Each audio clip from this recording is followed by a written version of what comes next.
Halo semuanya, teman-teman masyarakat Indonesia sipil sekalian. Kita balik lagi di El Kasus dengan aku Bielsa. Kalau misalnya kalian tekan tombol subscribe-nya tuh mudah banget, tekan tombol aja. Aku kok belibet ngomongnya. Dan kali ini kita bakal ngobrol santai soal isu energi lagi yang lagi panas-panasnya banget di Indonesia.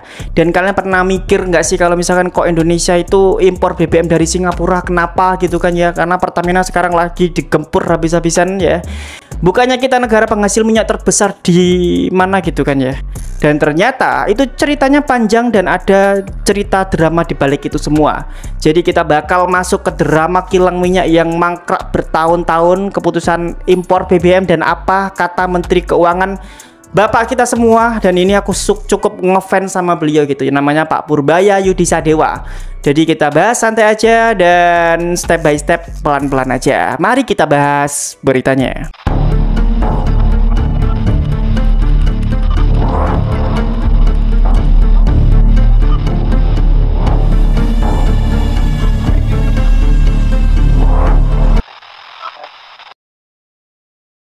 Mari kita mulai dari dasar dulu ya. Indonesia itu punya beberapa kilang minyak utama lah yang dikelola Pertamina gitu. Tapi kapasitas kilang ini tuh stagnan sejak puluhan tahun lalu gitu. Ya bayangin aja lah, kebutuhan BBM itu kan setiap tahunnya itu terus naik gitu ya. Tapi kita itu nggak nambah kilang sama sekali ya, gitu-gitu aja gitu. Dan hasilnya ya kita tetap harus impor BBM dari Singapura.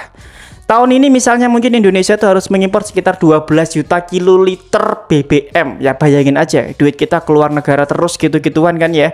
Padahal ya potensi dalam negeri itu ada. Dan bapak kita ini bapak gue banget sih ini ya, yaitu Pak Purbaya sendiri tuh sempat geram. Menurut beliau Pertamina itu malas-malasan membangun kilang baru gitu. Padahal ini tuh kan krusial untuk ketahanan energi nasional.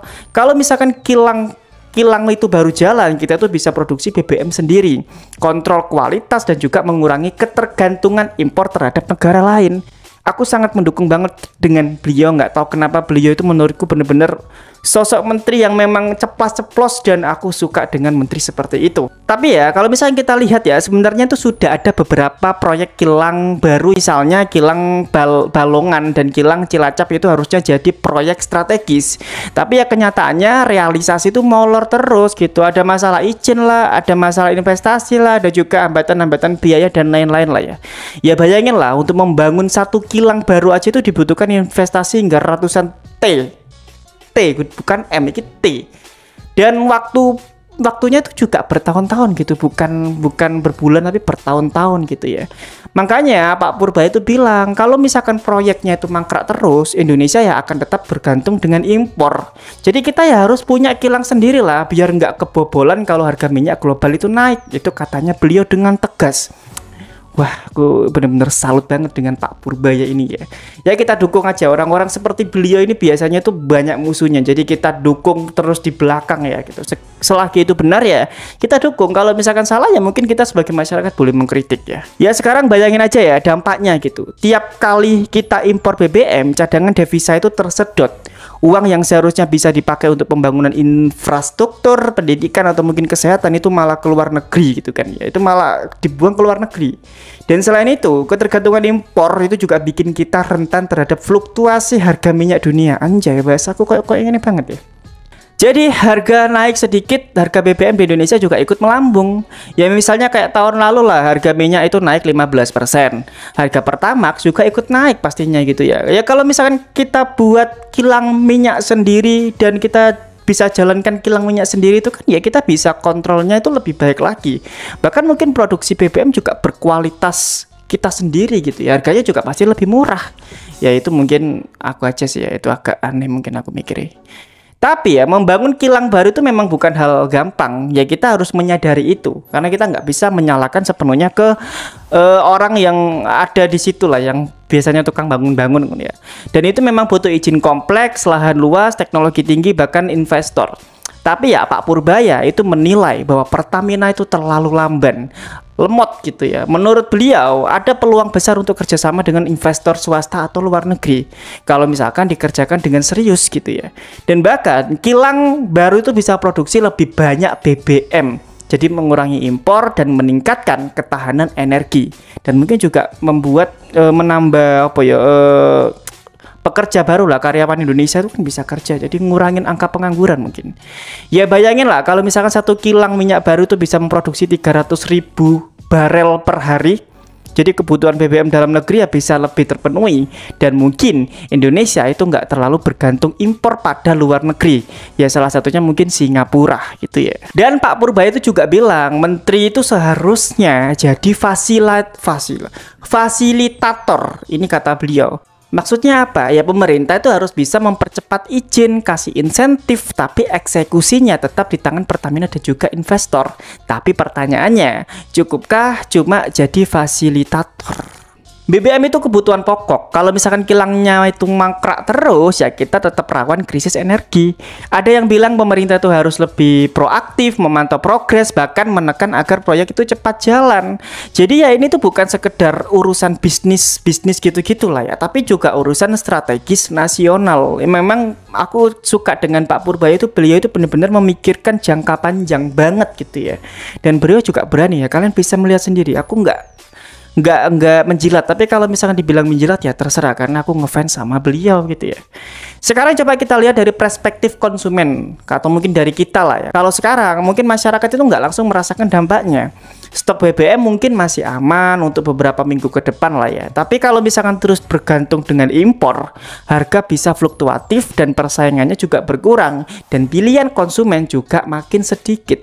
Ya bayangin kalau misalkan semua SPBU akhirnya cuma dapat pasokan dari impor. Kompetisinya itu hilang dan harga juga bisa naik tanpa ada kontrol. Gitulah, coba kalian pikirkan sendiri ya. Itu agak dalam sih ya.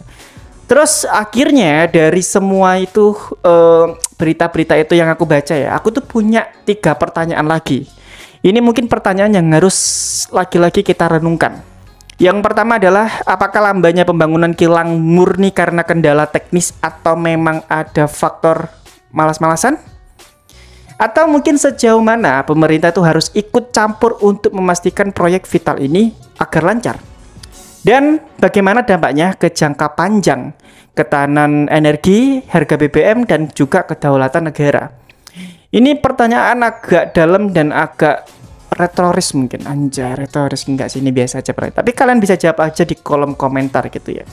Dan mungkin ya itu teman-teman ya, itu cerita lengkap soal kilang minyak Indonesia dan kenapa kita masih harus impor BBM.